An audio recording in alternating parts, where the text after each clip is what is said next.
ونعوذ بالله من شرور أنفسنا ومن سيئات أعمالنا من يهده الله فلا مضل له ومن يضلله فلا هادي له وأشهد أن لا إله إلا الله وحده لا شريك له وأشهد أن محمدًا عبده ورسوله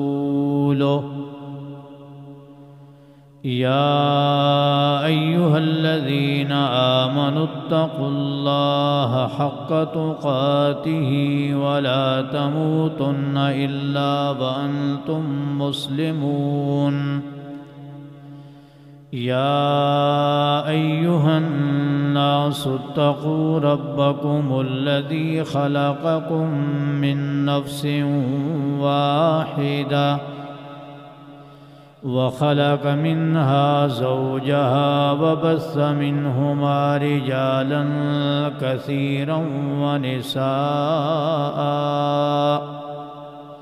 واتقوا الله الذي تساءلون به والأرحام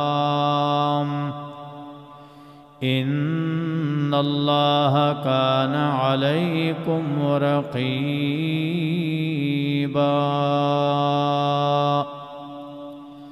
يا أيها الذين آمنوا اتقوا الله وقولوا قولا سديدا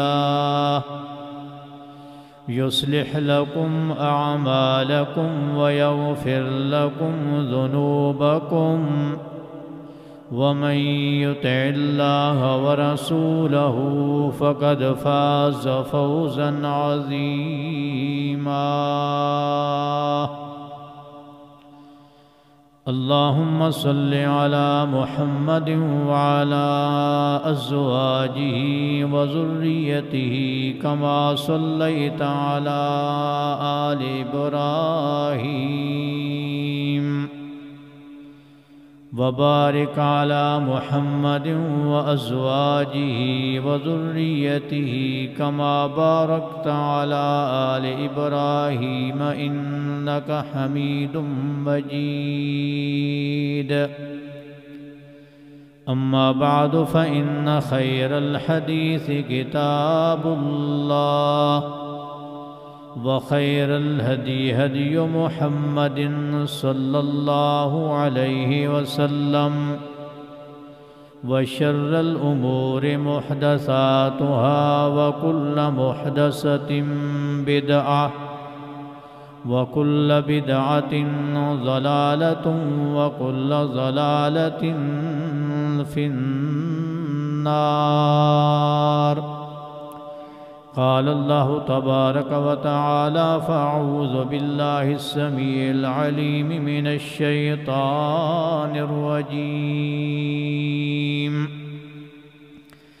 بسم الله الرحمن الرحيم وحبب إليكم الإيمان وزينه في قلوبكم وكره إليكم الكفر والفسوق والعصيان أولئك هم الراشدون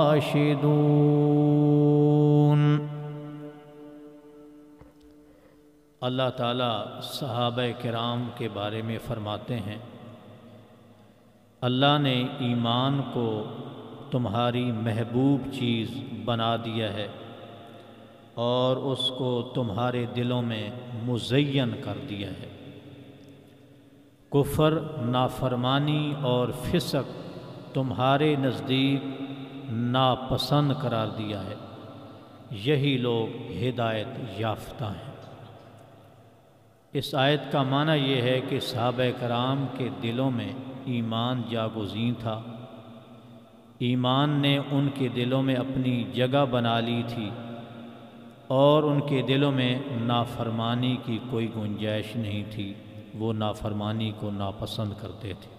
ذی وقار حضرات، آخرت کا معاملہ اتنا آسان نہیں ہے جتنا دور حاضر کے لوگوں نے سمجھ لیا ہے۔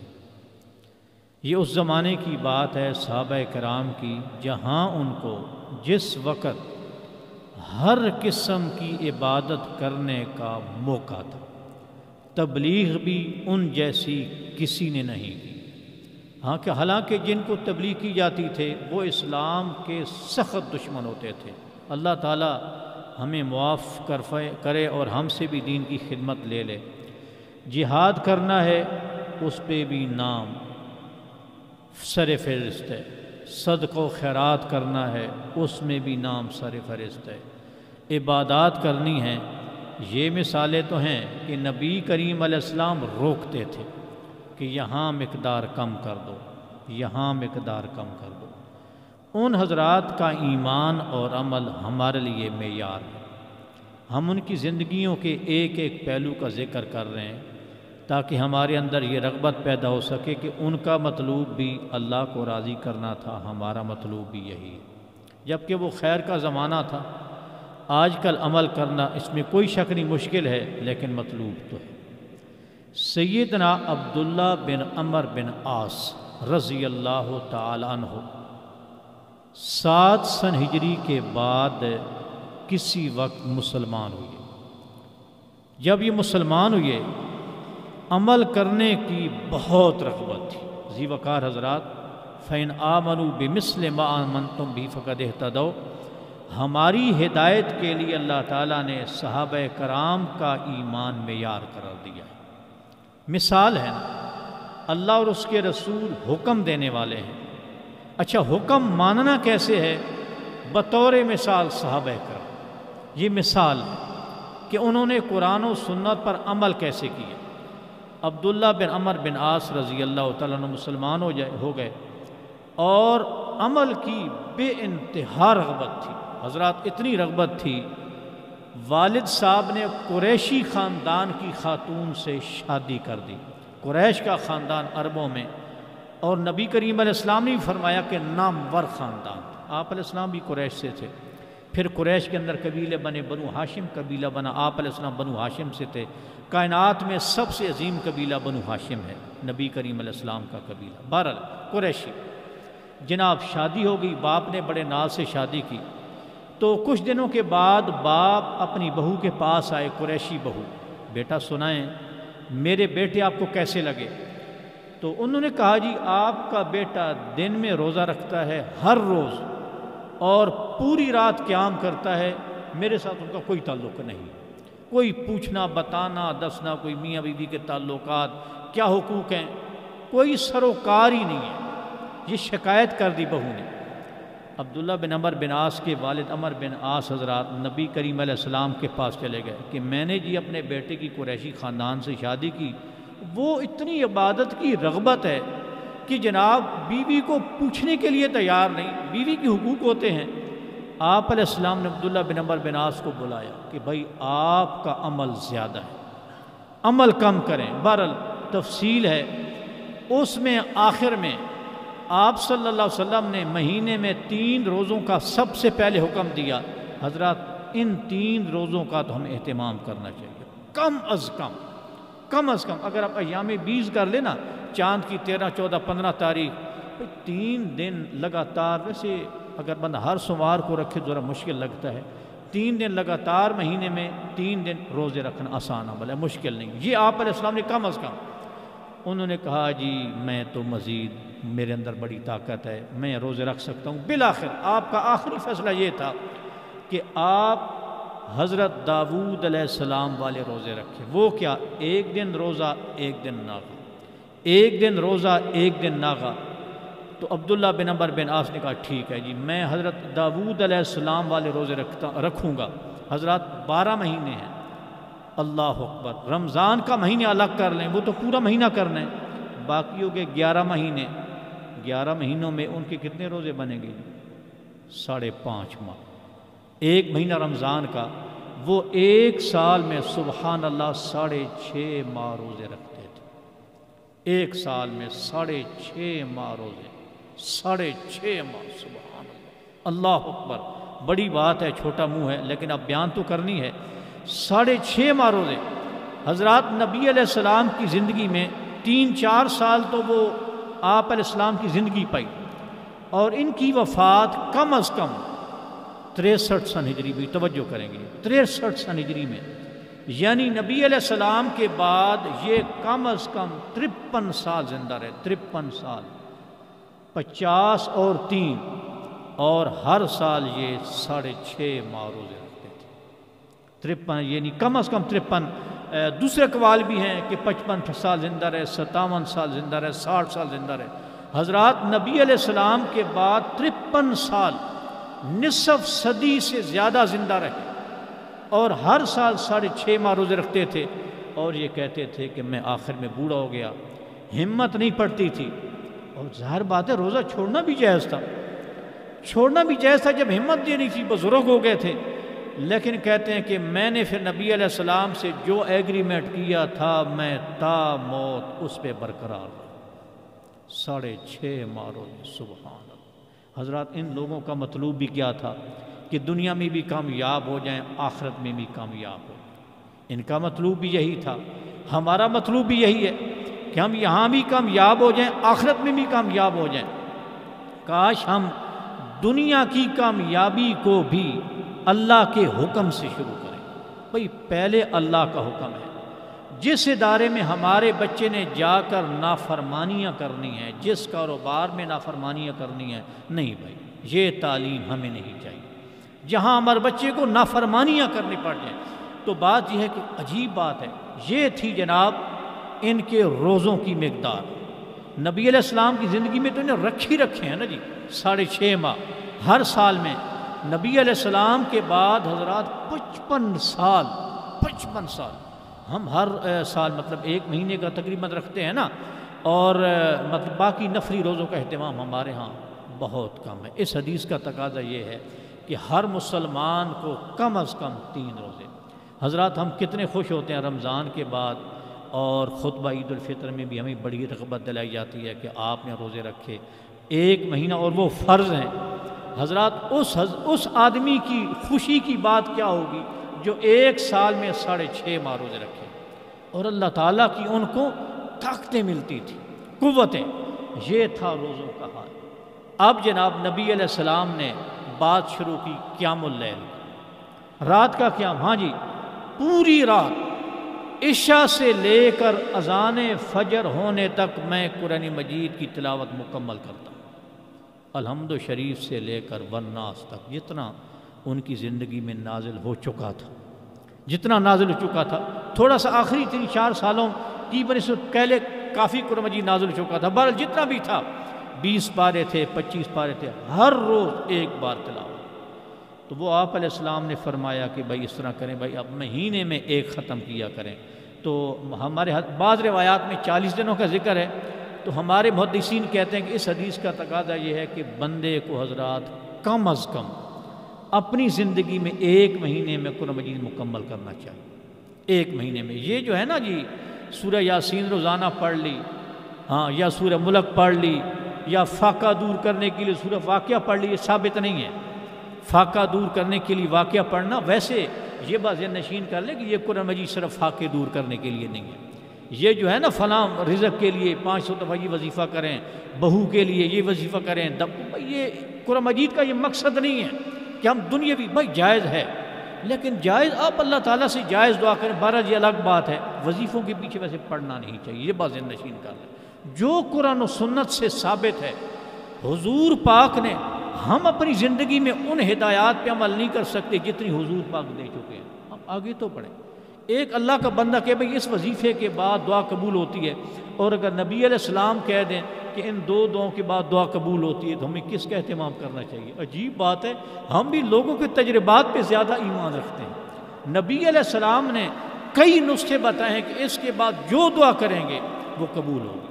بعض لوگوں کی عملیات ہوتی ہیں، ہم یہ نہیں کہتے وہ کوئی باطل استغفر، لیکن نبی علیہ السلام کا عمل سب سے مقدس ہے۔ بہرحال یہ کہتے ہیں کہ جی میں زیادہ تلاوت کر سکتا ہوں۔ بہرحال اینڈ یہ ہوا، تفصیلی بات ہے، اینڈ یہ ہوا کہ آپ علیہ السلام نے فرمایا 3 دنوں میں ایک قرآن مجید مکمل کر لیا کرو، 3 دنوں میں، اس سے زیادہ یعنی 2 دنوں میں، 1 دن میں نہیں، 3 دنوں میں آپ قرآن مجید کی تکمیل کر لیا کریں۔ جس دن حضرات نبی علیہ السلام کی حیات مبارکہ میں یہ ایگریمنٹ ہوا، اس کے بعد آپ سے کہا نا تقریباً 55 سال نبی علیہ السلام کے بعد زندہ رہے، ہر 3 دنوں میں قرآن مجید کی ایک تکمیل کرتے تھے، پوری زندگی 1 مہینے میں 10 بار قرآن مجید ختم کرتے تھے۔ آج 15ویں صدی ہے، عبداللہ بن عمر بن عاص کے تذکرے جاری ہیں، ہمارے تذکرے تو ہماری اولاد دوسرے دن بھلا دیتی ہے۔ بات یہ کیوں ہے حضرات؟ اتنا عمل، اور اگر آپ ایک روٹین بنائیں گے، دیکھیں جی میں یہ آپ سے بالکل نہیں کہوں گا کہ آپ روزانہ 2 پارے پڑھیں، یہ بھی مشکل ہے۔ خواتین گھر میں تھوڑے تھوڑے وقفوں کے اندر، خاص طور پہ جو ایپ ہے نا موبائل میں، پاؤ پڑھ لیا، پھر 2 پاؤ پڑھ لیا، پھر آدھا پارا، تو بندہ پارا 1.5 پارا تو ہو سکتا ہے، اس میں کوئی شک نہیں ہے۔ بہرحال 1 پارے کی تو آپ کوئی وقت نکالیں گے اللہ کے لیے، 25 منٹوں کے اندر تلاوت مکمل ہو جاتی ہے۔ جو یہ لوگ تھے نا جی جنہوں نے رات کو 10 پارے پڑھنے ہوتے تھے، ان کا قیام مطلب یہ ہے کہ بڑے مختصر وقت میں ختم ہو جاتا تھا۔ میاں محمد باقر، میں نے پہلے ایک دن مثال دی تھی، تاندلے والے کے بزرگ تھے، مجھے اس بندے نے بتایا جس نے ان کو عمل کرتے دیکھا۔ بات یہ کہ حضرت اللہ کے ساتھ آپ جڑیں صحیح، آپ دوست کے گھر جاتے ہیں، مطلب ہے کہ آج کل گاجر کا حلوہ آ گیا جی، پھر ڈرائی فروٹ آ گئے، پھر چائے آ گئی، کوئی پتہ نہیں 3 گھنٹے 4 بیگم کے فون آ رہے ہیں، بھئی آئیں بھی صحیح گھر، مطلب ماں کا فون آ رہا ہے، یہ ہماری دوستی ہے۔ حضرات اگر اس قسم کا تعلق بن جائے اللہ کے ساتھ، تو پھر میاں محمد باقر کی زندگی کی میں مثال بیان کرنے لگا ہوں، وہ سمجھنا آسان ہے۔ یہ کوئی کہاوت نہیں، اس بندے نے بیان کی جس نے ان کو دیکھا، صبح 8 بجے 2 رکعت نفل وہ اشراق کی شروع کرتے تھے، 2 نفل، اور ان کو اتنا سرور آتا تھا کہ ان کو کہنا پڑتا تھا میاں صاحب ظہر کی ٹائم کا اذان ہونے والا ہے، سلام پھیر۔ سبحان اللہ، 4-5 گھنٹے، یہ اصل میں ہماری دوستی، ہمیشہ کے بعد کسی پاس بیٹھے نا 1 بج جاتا ہے، بات یہ کہ یہی ان سے یہی تعلق نہیں، اس سے کئی گنا بہتر تعلق ان کا اللہ تعالیٰ سے تھا۔ اللہ تعالیٰ حضرات جو تسکین اللہ سے تعلق کرنے میں، آپ یوں سمجھیں کہ دماغ کے اندر سر سے سوراخ کر کے نا اللہ پاک تسکین بہانا شروع کر دیتا۔ تو بات یہ کہ 3 دنوں کے اندر حضرات قرآن مجید ایک بار مکمل کرنا، اس کو آپ کیا سمجھتے ہیں؟ کوئی آسان عمل ہے، لیکن جو کرنا شروع کر دے اس کے لیے آسان ہے۔ دیکھیں رمضان کے روزے، مثال دے رہا ہوں، رمضان کے روزے رکھ لینا کوئی بڑا کمال نہیں ہے حضرات۔ بہت سارے ایسے مسلمان ہیں جن کے لیے رمضان کے روزے مشکل ہیں، ریڑھی کے نیچے چھپ کے اور گندگی کے ڈھیر کے پاس کھا رہا ہوگا، اللہ کے بندے اس سے بہتر نہیں تھا روزہ رکھ لیتا، عزت کے ساتھ افطاری کرتا۔ تو بات یہ کہ جتنی آپ کو حیرانی اس پہ ہوگی نا، روزہ ہی رکھ لیتا بھائی، اتنا ذلت امیز انداز میں کھانا کھانی کیا ضرورت ہے؟ حضرات اگر ان لوگوں کو پتہ چلے بھائی اس امت کے مسلمان صرف رمضان کے روزے رکھتے ہیں، تو وہ بھی ہمارے بارے میں یہی کہیں گے، لو مطلب ہے کہ بھائی صرف کھانا ہی کھانا ہے تو سحری کے ٹائم کھا لو اور شام کو کھا لو، آج کل کو ٹینشن تو نہیں ہے، لیکن کم از کم 3 روزے مہینے میں اور 1 پارہ تلاوت کم از کم حضرات، کہ رمضان میں بندہ 2-4 دفعہ ختم کر لیتا ہے، ہم رمضان بھی مشکل جن آخری روزوں میں لگے ہوتے ہیں، بھئی کیا ہوا بس میں نے 15 پارے پڑھ لیے، 15 رہتے ہیں، باقی 5 دنوں میں پوری کرنے ہیں، بھئی یہ کوئی مزہ نہیں، یہ کوئی مزہ نہیں۔ روٹین، اور اللہ تعالیٰ سے روٹین بنے گی۔ نبی کریم علیہ السلام کی کھانے پینے کے ساتھ کوئی روٹین نہیں تھی، آپ کا کھانے پینے کا شیڈول یہ تھا جب بھوک لگتی کھا لیتے، روٹین نہیں تھی۔ ہماری روٹین ہے، ہماری مطلب پیٹ کیوں خراب ہے؟ بھئی ناشتے کا ٹائم ہے، دل ہے نہیں، کھانا پڑے گا۔ دوپہر کے کھانے کا ٹائم ہو گیا جناب، لنچ بریک ہو گئی، دل نہیں ہے، نہیں بھی کھانا پڑے گا، یہ روٹین بندے کو خراب کرتی ہے۔ تو بات یہ کہ آپ کی عبادت کی روٹین، صحابہ کرام کے عمل کی روٹین A1، لیکن کھانے پینے کی روٹین جب بھوک لگتی تھی کھا لیتے تھے۔ تو بات حضرات یہ کہ حضرت ابو ہریرہ رضی اللہ تعالیٰ عنہ کی میں نے ایک مثال دی تھی ان کے قیام کی، آج ان کی دوسری مثال ہے۔ حضرت ابو ہریرہ رضی اللہ تعالیٰ عنہ کا مطلب قرآن مجید سیکھنے کے بعد جو سب سے زیادہ محنت جو انہوں نے نبی علیہ السلام کی زندگی میں کی ہے نا، وہ یہ ہے کہ انہوں نے نبی علیہ السلام کی احادیث اکٹھی کرتے تھے۔ اتنی احادیث اکٹھی کی 4 سالوں کے اندر، اتنی احادیث اکٹھی تھی کہ بعد میں سیدنا عمر نے کہا رضی اللہ تعالیٰ ابو ہریرہ یار کچھ خیال بھی کی اگر ہر وقت قال رسول اللہ، کوئی مطلب ہے کہ آپ کو ازبر بھی ہے، یاد بھی ہے یا نہیں؟ اتنی حیرانی ہوتی تھی۔ ابو ہریرہ رضی اللہ تعالیٰ عنہ کہتے ہیں سبحان اللہ بھائی، میں جب سے میں مسلمان ہوا، جب آپ مطلب ہے کہ اپنے مین گیٹ سے انٹر ہو گئے فیملی کے پاس تو میں جا نہیں سکتا اندر، تو نہیں تو دروازے پہ میں انتظار ضرور کرتا تھا کہ حضور نکلیں گے، حضور کی چال کیسے، حضور کا مسکرانا کیسے، حضور کا کھانا پینا۔ حضرات کہتے تھے میں نبی علیہ السلام کی جان نہیں چھوڑتا تھا، اور مجھے اتنی بھوک لگی ہوتی تھی کہ میں بھوک کی وجہ سے بے ہوش ہو جاتا تھا، لیکن نبی علیہ السلام کو میں نہیں چھوڑتا تھا۔ حضرات 4 سال انہوں نے بھوک برداشت کی۔ آج 15ویں صدی ہے، کون ابو ہریرہ کو نہیں جانتا؟ نام آپ سے غالباً آپ کو بیان کیا تھا، یعنی یہ مختلف جگہ پہ دروس ہوتے رہتے ہیں، نام کے بارے میں اختلاف ہے، ابو ہریرہ کے نام کے بارے میں اختلاف ہے، لیکن ان کی شخصیت کے بارے میں کوئی اختلاف نہیں۔ حضرات بات یہ ہے کہ بے ہوش ہو کر وہ گر جاتے تھے، اور اگلی بات کہ کسی سے براہ راست سبحان اللہ یہ نہیں کہتے تھے کہ یار میں بھوکوں مجھے کھانا کھلا دو۔ وہ مطلب ہے کہ ایک دفعہ بیٹھے تو جناب ابوبکر صدیق گزرے کہ ابوبکر صدیق اس آیت کا مفہوم کیا ہے؟ تو ابو ہریرہ نے یہ سوال اس لیے کی تھا کہ صدیق ایک بار سمجھ جائیں گے کہ ابو ہریرہ کو بھوک لگی ہوئی ہے۔ انہوں نے کہا جی یہ مفہوم۔ ابو ہریرہ کہنے لگے دل میں کہ مفہوم تو بھائی میں آپ سے بہتر جانتا تھا، میرا مقصد تھا کہ تم سمجھ جاؤ گے مجھے بھوک لگی ہے۔ سیدنا عمر بن خطاب بھی آئے مفہوم سمجھا کے، پھر نبی علیہ السلام آئے تو آپ علیہ السلام نے فرمایا ابو ہریرہ چلو میرے ساتھ۔ آپ علیہ السلام سمجھ گئے کہ ابو ہریرہ کو بھوک لگی ہوئی ہے۔ حضرات بات یہ ہے کہ 4 سال قربانی دی۔ غزوہ خیبر کے موقع پہ آئے، 11 سن ہجری ربیع الاول کے مہینے میں نبی علیہ السلام کا انتقال ہو گیا۔ بس یہ عرصہ نبی علیہ السلام کے ساتھ لگے رہے۔ آج حدیث مبارکہ کوئی حدیث اس کے 2 صفحے ابو ہریرہ کے نام سے خالی نہیں، پوری کتاب کی بات نہیں ہے، 1 صفحہ یا آپ کہہ سکتے ہیں 2 صفحے۔ کوئی حدیث کی کتاب ایسی نہیں ہے جس پہ ابو ہریرہ کا نام 2 صفحوں پہ کم از کم 1-2 دفعہ نہ ہو۔ کوئی تفسیر ایسی نہیں ہے جس میں ابو ہریرہ کا نام نہ ہو۔ بات یہ ہے کہ ہماری زندگی کا ایک ایک لمحہ ان کے لیے صدقہ جاری ہے۔ بھائی جو ہم جس علم پر عمل کر رہے ہیں وہ انہی کے ذریعے ہمارے پاس پہنچا۔ 5374 احادیث کے راوی، 5374 احادیث کے راوی ہیں۔ بات یہ ہے کہ ہمیں عربی میں کتنی احادیث یاد ہیں؟ حضرات بات یہ ہے کہ اتنی مقدار اور اتنی رغبت آخرت میں کامیاب ہونے کے لیے چاہیے اتنی رغبت۔ ایسے تو نہیں مطلب ہے کہ نبی کریم صلی اللہ علیہ وسلم نے فرمایا سبحان اللہ۔ حضرت ابو ہریرہ بھی مہاجرین میں سے تھے نا، مطلب یہ ہے کہ حضرات بڑی بڑی مثالیں، صدقہ و خیرات کا نام لیں گے، جہاد کا نام لیں گے جناب، غزوہ احد ہوا، 6-7 ماہ کے بعد بدر ہوا، 8-9 ماہ کے بعد احد ہو گیا، 1-2 سالوں بعد غزوہ خندق ہو گیا، اس کے فوراً بعد غزوہ بنی قریظہ، بس چڑھا ہی آ رہا ہے معاملہ۔ 6 سن ہجری میں صلح غزوہ حدیبیہ کے لیے جناب مطلب ایک آپ چل پڑے، 8 سن ہجری میں غزوہ فتح مکہ ہو گیا۔ ہر 6 ماہ کے بعد 8 ماہ کے بعد انہوں نے تیر و تلوار لے کر جان اور مال پیش کر کے چل پڑنا۔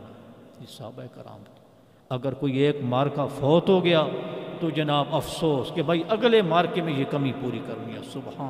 سبحان اللہ۔ ہماری بھی جوان زندگی گزار رہے ہیں، مطلب ہے کہ ہم نے خود بھی جوانیاں گزاری، اب مطلب پچھلی عمر میں آگے لیکن ہمارے اندر حضرات ایسے تو نہیں۔ آپ علیہ السلام نے فرمایا کہ جس آدمی نے جہاد کیا بھی نہیں اور اس کے اندر جہاد کی رغبت بھی پیدا نہیں ہوئی، آپ علیہ السلام نے فرمایا کہ نفاق کے شعبے پر فوت ہو۔ بات یہ ہے کہ اس میں کوئی شک نہیں کہ ہمارے پاس تو میٹھا میٹھا دین آ گیا۔ آپ کھلے انداز میں اللہ کی راہ میں سخاوت کرنا چاہیں، آپ پہ پابندیاں لگا دی جائیں گی، مطلب پابندیاں لگا دی جائیں گی، مطلب کوئی خاص گورنمنٹ کی منظوریاں ان کو کچھ راضی کر کے نہیں آئیں گے، آپ نہیں کر سکیں گے۔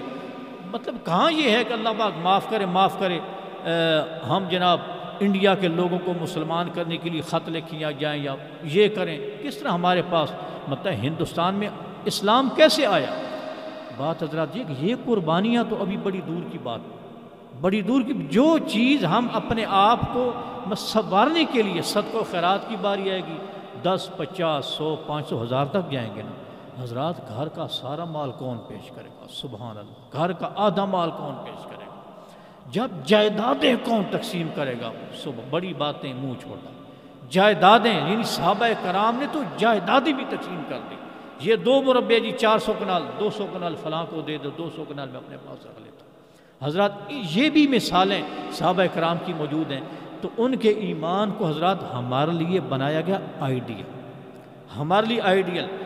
ربیہ بن یزید رحمۃ اللہ علیہ جلیل القدر تابعی ہیں، جلیل القدر تابعی، آپ سے یہ بات شیئر کی تھی، بھئی یہ لوگ اس وقت جو دین کے لیے کام کرنے والے لوگ تھے، کوئی خاص انداز میں ان کی کفالتیں نہیں کی جاتی تھی، یہ بات ذہن نشین، وہ کاروباری بھی تھے، وہ محدث بھی تھے، وہ مفتی بھی تھے جناب، زمیندارہ بھی کرتے تھے۔ تو ربیہ بن یزید اپنے بارے میں کہتے ہیں ما اذن مؤذن لصلاۃ الصبح اللہ اللہ اکبر، کہتے ہیں 40 سال ہو گئے، کتنے سال ہو گئے؟ 40 سال ہو گئے ہیں، کہتے ہیں جب مؤذن نماز فجر کے لیے اذان دیتا تھا 40 سال ہو گئے ہیں، میں اس کی اذان سے پہلے مسجد میں ہوتا تھا، 40 برس ہو گئے، 40 برس۔ بات یہ ہے کہ جب آدمی عزم کرے نا جی، امام آمش اپنے بارے میں کہتے ہیں کہ 70 سال، ہمارے ہاں یہ ہے کہ بندہ جب بوڑھا ہو جائے نا زیادہ کمزور، تو پھر تو مسجد میں آنا ہی آنا ہے۔ ان کی زندگی کی مثال لکھی 70 سالوں کی، تو بات یہ کہ یہ ان کے ہاں ذرا عجیب عمل اس لیے تھا کہ جوانی میں تو عمل کرنا ہی کرنا ہے، 40 سال عمر، 50 سال، 55، 60، مطلب ہے کہ اس میں تو انہوں نے جہاد بھی اور ہر قسم کا عمل کرنا ہے۔ تو کہتے ہیں عمر ہو گئی 70 سال، لم تفت تکبیرۃ الاولیٰ، امام آمش سے کبھی بھی تکبیر اولیٰ فوت نہیں ہوئی تھی، تکبیر اولیٰ تک پہنچنا ہے۔ حضرات آدمی اللہ تعالیٰ کے ساتھ جڑے، آپ دیکھیں گے اسباب اللہ تعالیٰ آپ کے سامنے رکھ لیں، یقین مانے بندہ اللہ تعالیٰ کے ساتھ لگے کیسے؟ جب تک روٹین نہیں بنائیں گے، جتنی روٹین اگر آپ نے بنائی ہوئی نا، مثلا آپ جماعت کا خیال مثلا نہیں رکھیں گے، 5 نمازوں کا خیال اپنے رکھنا ہے، اتنے اسباب اللہ تعالیٰ آپ کو چٹکی بر رحمت دے دیں گے۔ جتنی روٹین آپ بنائیں گے اللہ پاک اتنا عمل آپ کے لیے آسان کر دیں گے۔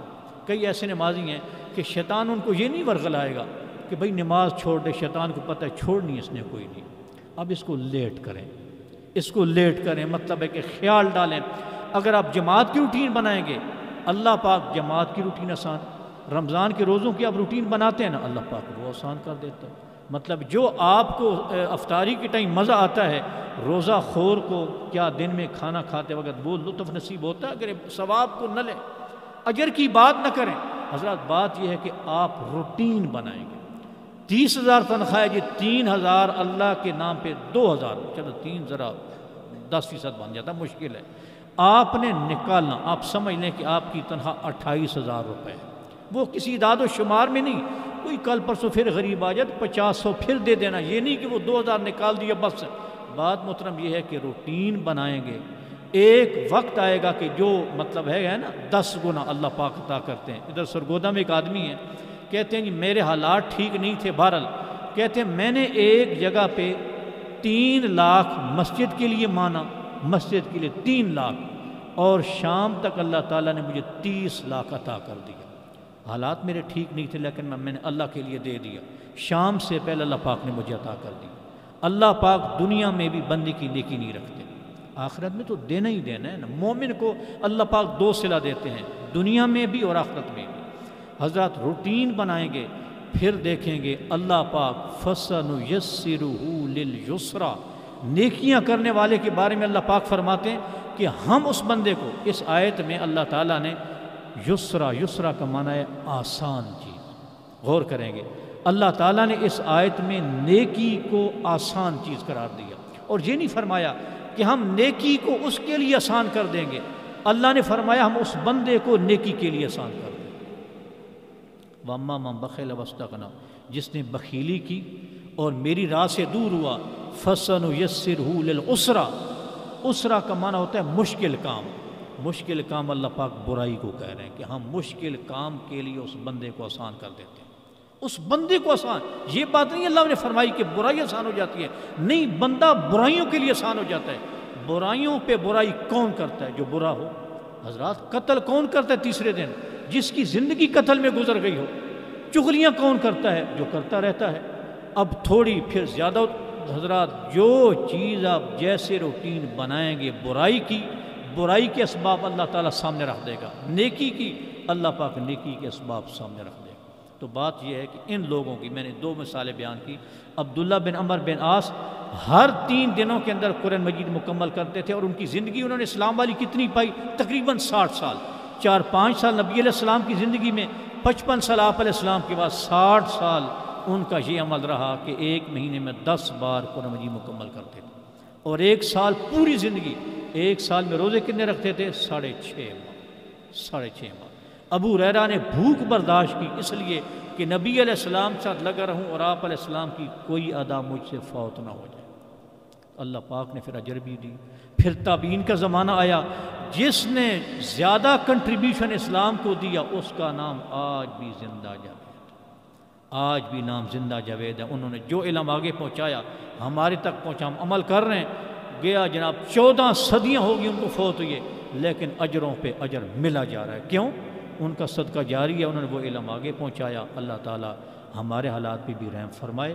حضرات، ہمارا دین ہے ابھی تک تو میٹھا میٹھا، کیونکہ ہمارے پاس اختیار نہ تو ہم حد نافذ کر سکتے ہیں، نہ جناب ہم تبلیغ کھلے انداز میں کر سکتے ہیں، اور بہت نہ ہم جہاد کر سکتے ہیں۔ صرف تھوڑا میٹھا کوئی مسجد آباد کر لیں، کوئی گھر میں کوئی میڈیا لیمیٹڈ کر دیں، کوئی موسیقی والے کام تھوڑے ہوں، کوئی شادیاں تھوڑی سی محدود کر دیں کہ اللہ تعالیٰ کی نافرمانیاں نہ ہوں، بس۔ اور ہمارے پاس رہا کیا حضرات؟ اور کیا رہ گیا ہے؟ بات یہ کہ بیوی کی تربیت، اپنے بچوں کی تربیت کو اللہ رسول کا نام اتنا میٹھا میٹھا کر لیں۔ اگر ہمارے اوپر اسلامی حکمران آ گیا نا، جو کہے گا بھائی اب اسلام، تو بھائی پھر زندگی مشکل ہے۔ اسلام والی زندگی ذہن نشین کر لیں، اسلام والی زندگی مشکل ہے۔ چلو بھائی لشکر تیار کرو، او چین کے پرلے بارڈر پہ جہاد کے لیے جانا ہے، پیدل یا سوار یا جس طرح صحابہ کرام جاتے تھے، پھر زندگی مشکل ہو جائے گی۔ ابھی آپ کے پاس جتنے اختیارات ہیں کوئی روٹین بنا لیں۔ اللہ پاک ہمیں اپنی توفیق کے ساتھ عمل کرنے کی توفیق عطا فرمائے۔ وآخر دعوانا ان الحمد للہ۔ ان الحمد للہ نحمده ونستعینه ونستغفره ونعوذ باللہ من شرور انفسنا ومن سیئات اعمالنا، من يهده الله فلا مضل له ومن يضلل فلا هادي له، واشهد ان لا اله الا الله وحده لا شريك له، واشهد ان محمدا عبده ورسوله۔ يا ايها الذين امنوا اتقوا الله وقولوا قولا سديدا يصلح لكم اعمالكم ويغفر لكم ذنوبكم، ومن يطع الله ورسوله فقد فاز فوزا عظيما۔ وقال النبي صلى الله عليه وسلم: يا أيها الناس إنما الأعمال بالنيات وإنما لكل امرئ ما نوى، فمن كانت هجرته لله ورسوله فهجرته إلى الله ورسوله، ومن كانت هجرته لدنيا وامرأة يصيبها فهجرته إلى ما هاجر إليه۔ سبحان ربك رب العزة عما يصفون وسلام على المرسلين والحمد لله رب العالمين۔